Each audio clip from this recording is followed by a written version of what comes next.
Good evening class 8 students.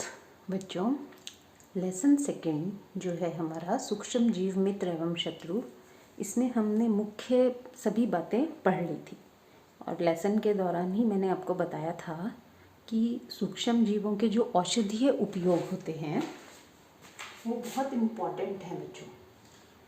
औषधि का मतलब है कि दवाई के रूप में हम जो इनका उपयोग करते हैं। जो इनसे निर्मित औषधियाँ हैं बच्चों, उनको हम प्रतिजैविक औषधियाँ कहते हैं, या फिर इनका दूसरा नाम क्या है,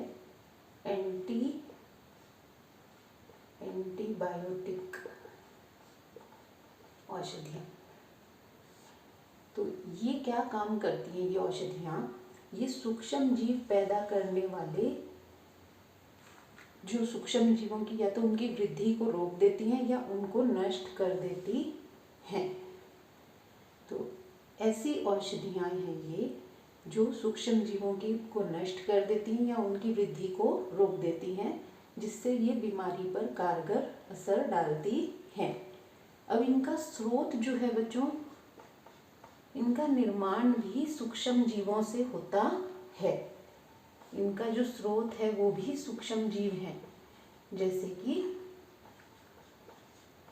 जो सबसे पहली प्रतिजैविक औषधि बनाई गई थी उसका नाम है पेनिसिलिन।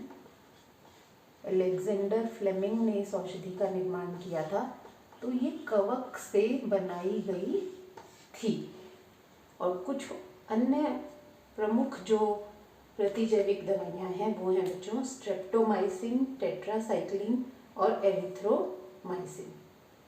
एग्ज़ाम कंपटीशन के पॉइंट ऑफ व्यू से बच्चों ये इम्पॉर्टेंट टॉपिक है। प्रतिजैविक औषधियाँ जो हैं हमें डॉक्टर की या चिकित्सक की सलाह पर लेनी चाहिए, जिससे कि वो ठीक तरह से अपना काम कर सकें, क्योंकि ये जो है शरीर में जाकर उन सूक्ष्म जीवों को ही नष्ट करती हैं जो बीमारी का कारक हैं। अगला जो इम्पोर्टेंट उपयोग है बच्चों सूक्ष्म जीवों का वो है वैक्सीन। वैक्सीन जो है बच्चों वो ऐसी औषधि ही हम कह सकते हैं, टीके के रूप में दी जाती हैं ज़्यादातर। तो ऐसी औषधि है ये जो बहुत थोड़ी मात्रा में दी जाती है, और जब ये हमारे शरीर में प्रवेश करवाई जाती हैं तो हमारे शरीर का प्रतिरक्षा तंत्र, हमारे शरीर के पास स्वयं का प्रतिरक्षा तंत्र होता है जो बीमारियों से लड़ने में सक्षम है। तो जब ये वैक्सीन शरीर में निष्क्रिय अवस्था में प्रवेश करवाई जाती हैं तो ये प्रतिरक्षा तंत्र जो है ये एक्टिव हो जाता है, और जब हम वास्तव में किसी ऐसे सूक्ष्म जीव के संपर्क में आते हैं तो यही प्रतिरक्षा तंत्र हमें बचाने का काम करता है। आपने बहुत नाम सुना होगा कोविड वैक्सीन का, क्योंकि कोरोना जब बीमारी आई तो सबको वैक्सीन की डोज ये बहुत पॉपुलर सा एक शब्द बन गया। तो थोड़ी ही मात्रा में निष्क्रिय क्या था ये विषाणु जनित रोगों के लिए जो है प्रतिजैविक दवाइयाँ काम नहीं करती। उसमें हमें वैक्सीन ही मदद कर सकती है, क्योंकि वो हमारे प्रतिरक्षा तंत्र को सक्रिय कर देती है, और उससे फिर जब हम असली वायरस के संपर्क में आए तो यदि हमारा प्रतिरक्षा तंत्र मजबूत है तो वो उसका मुकाबला कर सकता है। तभी आपने ये शब्द भी बहुत सुना होगा कि जिनकी इम्यूनिटी, इंग्लिश में हम प्रतिरक्षा तंत्र को ही इम्यूनिटी या इम्यून सिस्टम कहते हैं। दूसरा हमने इसके बारे में कब बहुत अधिक सुना, जैसे पल्स पोलियो जो अभियान चलाया गया था। पोलियो भी एक जो है विषाणु जनित रोग है। तो इसमें आपने देखा कि केवल दो बूंद जो है उस निष्क्रिय वायरस की हमारे शरीर में प्रवेश करवाई जाती थी।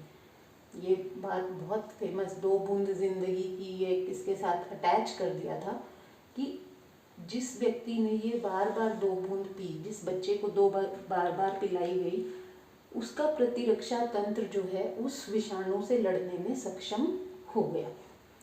तो वैक्सीन इसी प्रकार काम करती है।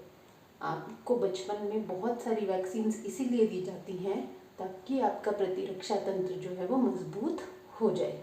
और ये 2 वैक्सीन्स बहुत ही ज़्यादा फेमस है हमारी। ये तो ओरल वैक्सीन थी, यानी कि मुंह में 2 बूंद डाली गई, और ये जो कोविड की वैक्सीन हमें दी गई थी वो बहुत थोड़ी मात्रा में टीके के द्वारा दी गई थी। तो इस प्रकार जो है वैक्सीन काम करती है।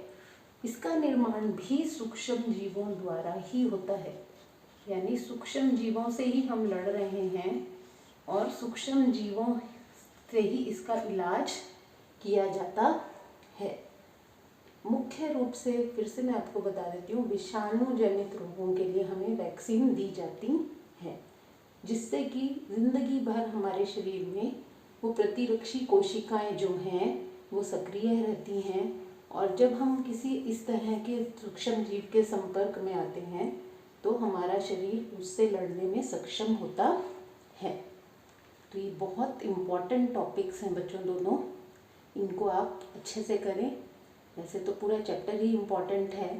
यहाँ पर मैं आपको बताना चाहूँगी कि एडवर्ड जेनर ने चेचक की वैक्सीन की खोज की थी, और इस चैप्टर में जितने भी वैज्ञानिकों ने जिस भी वैक्सीन की, जिस भी टीके की खोज की या जिस चीज़ की भी खोज की, उसका सब कुछ पहले ही वीडियो में मैं आपको बता चुकी हूँ।